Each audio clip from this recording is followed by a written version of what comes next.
Hello and welcome to yet another South Korean College Scholastic Ability Test video. Today we are going to take a look at the problem from the year that CSAT was first introduced, the year 1993. That is, for students who start their first college semester in 1994. This was also the only year that the test was taken twice instead of once, and this is the problem from the second test of the year. The problem says, when a, b, and c are positive real numbers, the solution to the system of inequalities ax squared minus bx plus c is less than 0 and cx squared minus bx plus a is less than 0 exists if and only if, and we have to choose the right condition. Alright, let's get on to it. First things first, let us call this inequality number 1 and call this inequality number 2.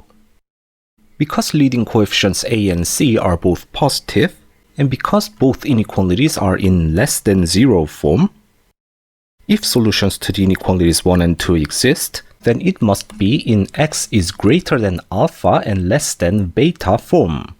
So let us denote the solution to the inequality 1 as x greater than alpha 1 and less than beta 1, because it's for inequality 1. And likewise, let us denote the solution to the inequality 2 as x being greater than alpha 2 and less than beta 2. It is quite useful if we think of this in terms of quadratic functions. A and c are positive, so we have convex parabolas, where alpha 1, beta 1, alpha 2, and beta 2 are x-coordinates of the intersection points between parabolas and the x-axis. And of course, by the quadratic formula, alpha 1, beta 1, alpha 2, and beta 2 can be expressed like this. Alpha 1 and beta 1 are divided by 2a, and alpha 2 and beta 2 are divided by 2c. Also notice that they have all same square root of b squared minus 4ac parts. The solution to the given system of inequalities is the common range between these two ranges. However, in order to proceed further, we need some case division, because depending on the relative positions of these two parabolas, different roots are involved when considering the condition for the common range. In this case, the key element that determines cases is the relative positions of the axis of symmetry of parabolas.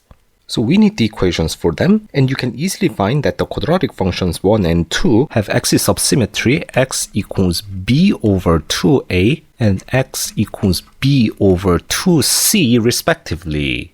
So on the right figure, this is x equals b over 2a and this is x equals b over 2c. Now let's examine each case. Case 1. If a is greater than c, and we can actually include the case where a equals c as well, then the axis of symmetry of quadratic function 1 is on the left of that of quadratic function 2. In this case, you can easily notice that in order to have some kind of common range, beta 1 must be greater than alpha 2, so we have beta 1 greater than alpha 2. Here beta 1 is the greater root of the quadratic equation 1, so b plus square root of b squared minus 4ac divided by 2a, and alpha 2 is the lesser root of quadratic equation 2, so b minus square root of b squared minus 4ac divided by 2c. And let's use the double arrow notation. Now, in order to remove fractions, let us multiply 2ac. The important thing here is, since a and c are both positive, multiplying 2ac does not change the direction of the inequality sign, and the same goes for the reverse process, which is division. So we have this inequality sign, and on the left-hand side, we have bc plus c times square root of b squared minus 4ac, and on the right-hand side, we have ab minus a times square root of b squared minus 4ac. If we move this to the left-hand side, we have a plus c times square root of b squared minus 4ac. And if we move this to the right-hand side, we have b times a minus c. The next step is obvious. We have to square both sides in order to remove the radical. Then we have a plus c squared, which is a squared plus 2ac plus c squared times b squared minus 4ac is greater than b squared times a minus c squared, so a squared minus 2ac plus c squared. But I have to stop here for a moment and emphasize some important fact. I have written this with arrows going both ways with the direction of the inequality sign unchanged. But this is only possible because in the previous step, both expressions on the left-hand side and the right-hand side are non-negative. The left-hand side is obvious, and the right-hand side is non-negative because we are dealing with the case where a is greater than or equal to c. From these simple examples, it is easy to see that when negative numbers are involved, the whole squaring both sides process gets a bit more complicated. But luckily for us, we don't have to worry about that, so let's move on. Now we expand everything. So from here we have a squared b squared minus 4a cubed c, and then plus 2ab squared c minus 8a squared c squared, and then plus b squared c squared minus 4ac cubed, which is greater than a squared b squared minus 2ab squared c plus b squared c squared. Notice that we can cancel out a squared b squared, and we can also cancel out b squared c squared. So we have minus 4a cubed c plus 2ab squared c minus 8a squared c squared minus 4ac cubed is greater than minus 2ab squared c. We have plus 2ab squared c here and minus 2ab squared c here. So moving this to the left, we have minus 4a cubed c plus 4ab squared c minus 8a squared c squared minus 4ac cubed is greater than 0.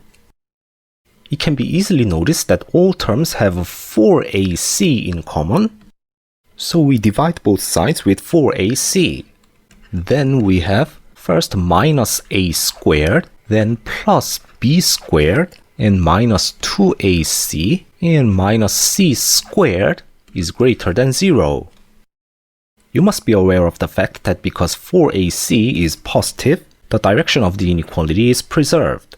Notice that this can be written as b squared is greater than a squared plus 2ac plus c squared. And you can easily notice that the right-hand side is a plus c squared, so we obtain b is greater than a plus c. Again, we can do this because both sides are positive. So it seems that the correct condition is given in choice 2, but remember, this is only for the case where a is greater than or equal to c. We must consider the other case, which is a is less than c. If a is less than c, then the axis of symmetry of quadratic function 1 is on the right of that of quadratic function 2. In this case, in order to have a common range, beta 2 must be greater than alpha 1. So beta 2 is greater than alpha 1, and here beta 2 is b plus square root of b squared minus 4ac divided by 2c, and alpha 1 is b minus, because it's smaller root, square root of b squared minus 4ac divided by 2a, because it is from the equation 1. So we multiply 2ac, which is positive, which gives ab plus a square root of b squared minus 4ac is greater than bc minus c times square root of b squared minus 4ac. So moving terms like this, we have a plus c times square root of b squared minus 4ac is greater than b times c minus a. Here we are dealing with the case where a is less than c.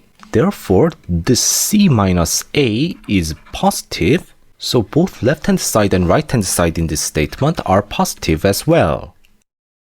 So we can square both sides with no problem, which gives a squared plus 2ac plus c squared, b squared minus 4ac is greater than b squared times a squared minus 2ac plus c squared.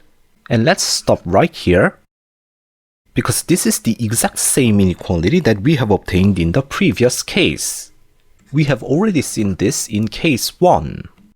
Meaning that from here, the remaining process is exactly the same as in case 1, which leads to the same conclusion. And that conclusion is b is greater than a plus c. Therefore, in both cases 1 and 2, we have obtained choice 2, which is the answer. But before we wrap this up, let us discuss one more thing, because some of you might wonder, alright, good. Suppose that a plus c is less than b. But how does this single condition guarantee that the given two inequalities actually have a solution?